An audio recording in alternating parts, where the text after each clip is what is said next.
آہ، شہر بغداد میں ایک بہت رئیس شخص رہا کرتا تھا، بہت دولت تھی اس کے پاس۔ اچانک وہ ایک بیماری میں مبتلا ہو کر چٹپٹ دنیا سے چلا گیا۔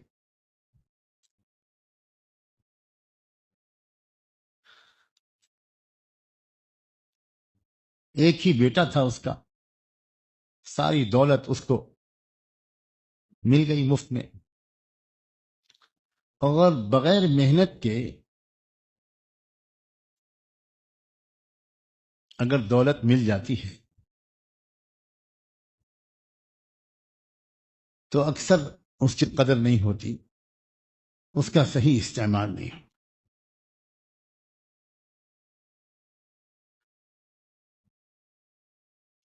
چنانچہ اس بیٹے نے بھی اس دولت کو شراب میں، کباب میں، شباب میں لٹانا شروع کر دیا۔ عیاشیاں، بدکاریاں، فضول خرچیاں، یہاں تک کہ ان حرکتوں کی وجہ سے مہلک بیماریوں میں مبتلا ہو، بستر سے لگ گیا، علاج ہوتا رہا مگر کسی علاج سے کوئی فائدہ نہیں ہوتا۔ اس کی ماں، بیوہ ماں، وہ بہت نیک تھی۔ اس زمانے میں سیدنا حسن بصری رحمۃ اللہ علیہ سب سے بڑی شخصیت تھے، اور لاکھوں لوگ ان سے اپنی اصلاح کراتے تھے۔ اس نوجوان لڑکے کی ماں بھی انہی سے بیعت تھی اور انہی سے ان کا تعلق تھا اصلاحی، جاتی تھی ان کی مجلسوں میں،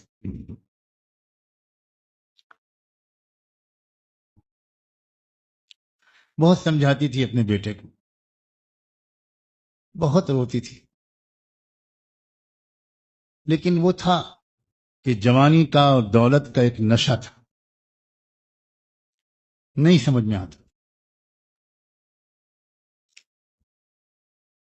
یہاں تک کہ نوبت یہاں تک پہنچ گئی کہ وہ بھی سمجھ گیا کہ بس اب میں ایک آدھ 2 دن کا مہمان ہوں۔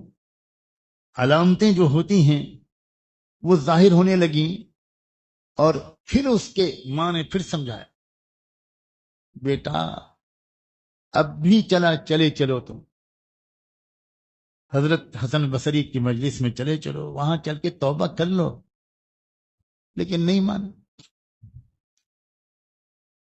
یہاں تک کہ جب بالکل ہی موت کا وقت قریب آ گیا تو اس کو احساس ہوا، اور اس نے کہا، ماں اب میں جانے کے حال میں تو نہیں ہوں، لیکن میں توبہ کرنا چاہتا ہوں، مجھے لے چلو۔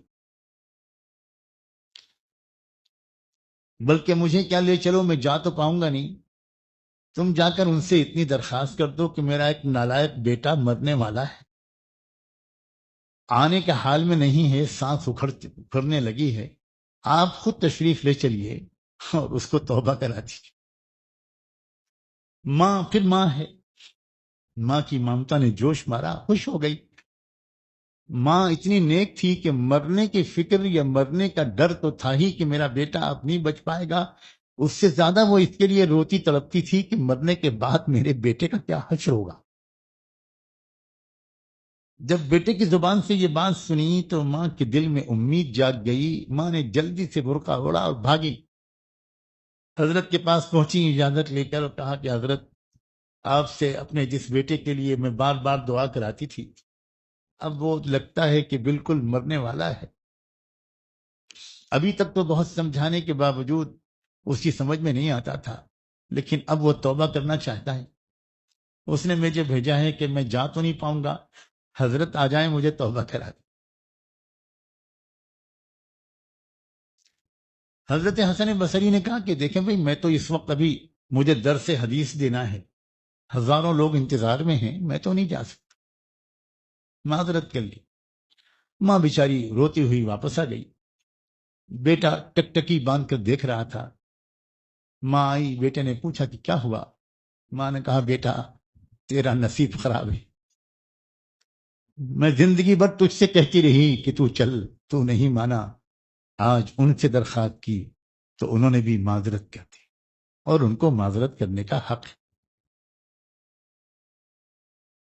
یہ سنا بیٹے نے، ایک چیخ نکلی اس کی زبان سے، اور اس نے اپنے اللہ سے کہا کہ اللہ، میں آپ کا اتنا نالائق اور ناہنجار بندہ ہوں کہ میں توبہ کرنا چاہتا ہوں مگر مجھے توبہ کرنا نہیں آتا۔ اور حضرت حسن بصری نے بھی آنے سے انکار کر دیا۔ اللہ، اب میں آپ سے صرف سیدھی سادی زبان میں کہتا ہوں کہ مجھے معاف کر دے، مجھے معاف کر دے، مجھے معاف کر دے، مجھے معاف کر دے، مجھے معاف کر دے، مجھے معاف کر دے۔ یہی معافی کر مانگتا ہوا، استغفار پڑھتا ہوا وہ دنیا سے رخصت ہو، انتقال۔ تھوڑی دیر ماں بیٹھی روتی رہی، چادر سے اس کو ڈھانک دیا، محلے والوں سے کہا کہ میں تو گھر میں اکیلی عورت ہوں، اس کو غسل دینا، کفن پہنانا، دفن کرنا، آپ لوگ کر لو یہ کام۔ لوگوں نے کہا کہ آپ پردے میں چلے جائیں، ہم آ کر اس کو لے آتے ہیں، پھر سب کچھ کر لیں گے، آپ فکر نہ کریں۔ لوگ آئے اور اس کو لے گئے، غسل شروع ہو گیا۔ ماں کے دل میں پھر ایک تمنا جاگی، سلام ہو ماں کی محبت، کیا چیز ہوتی ہے ماں۔ ماں نے سوچا ایک بار حضرت کے پاس جاؤں پھر، اور کہوں کہ کم سے کم نماز جنازہ ہی پڑھا دیجیے، شاید ان کی نماز جنازہ پڑھانے کی برکت سے میرے بیٹے کی مغفرت ہو جائے۔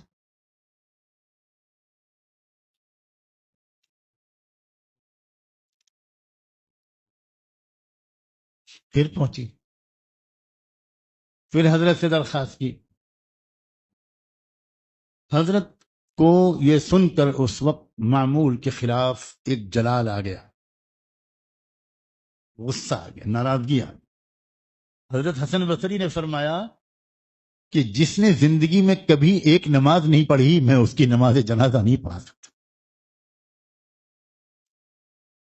لوگوں، اگر ہمارے تمہارے گھروں میں اللہ نہ کرے کوئی ایسا بیٹا بیٹی ہو کہ وہ بالکل نماز نہ پڑھتا ہو، تو ہاتھ پیر جوڑ کے خوشامد کر کے کم سے کم نماز پر لے آؤ۔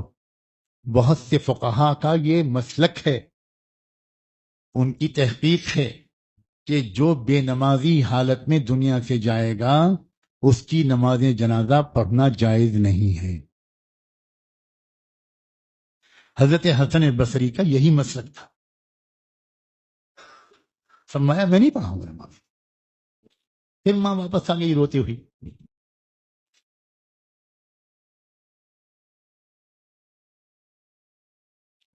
محلے والوں نے آ کر کہا کہ اماں جنازہ تیار ہے، نماز کون پڑھائے گا؟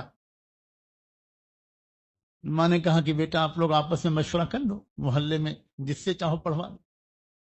جی اچھا۔ وہ لوگ تیاری کرنے لگے، مشورہ کرنے لگے، اتنے میں دروازے پر دستک ہوئی۔ یہ عورت، بیوہ عورت، دروازے پر گئی، پوچھا کون صاحب ہیں؟ تو باہر سے جواب آیا، میں حسن ہوں۔ حضرت آپ تشریف لائے؟ ہاں، تمہارے بیٹے کی نماز جنازہ پڑھانے کے لیے آیا ہوں۔ اللہ اکبر، حضرت آپ نے تو منع فرما دیا تھا۔ کہا ہاں بالکل صحیح ہے بہن، میں نے منع کر دیا تھا، لیکن ہوا کیا، وہ میرے قیلولے کا وقت تھا، میں ذرا دیر کے لیے قیلولے کے لیے سے لیٹا، میری آنکھ لگی تو میں نے ایسا سنا کہ جیسے اللہ رب العزت مجھے ڈانٹ رہے ہیں، وہ کہہ رہے ہیں حسن ابھی بھی موقع ہے، جلدی جاؤ، میرے ایک ولی کی نماز جنازہ پڑھانے سے تم نے انکار کر دیا۔ اگر تم نے میرے ولی کی نماز جنازہ نہ پڑھائی تو جو کچھ تمہارے سینے میں ہے میں تب چھین لوں گا۔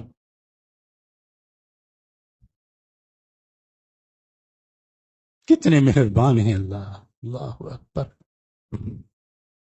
ہم اپنے اللہ کو نہیں پہچانتے، ہم اپنے اللہ کو نہیں پہچان. زندگی بھر کا گنہگار جس نے ایک نماز بھی نہ پڑھی، مرتے وقت توبہ کر لی الٹے سیدھے انداز سے، اور اللہ نے کیا کیا؟ صرف معاف نہیں کیا، اس کو اپنا دوست بنا لیا. کیوں بھاگ رہے ہیں اپنے اللہ سے؟ کیوں دور جا رہے ہیں؟ اس سے زیادہ پیار کرنے والا ڈھونڈ سکتے ہیں؟ ناقدری کی انتہا ہے، ناقدری کی انتہا ہے، ناقدری کی انتہا. اللہ ہم بڑے ناقدرے ناشکرے ہیں، ہمیں معاف کر دیجیے.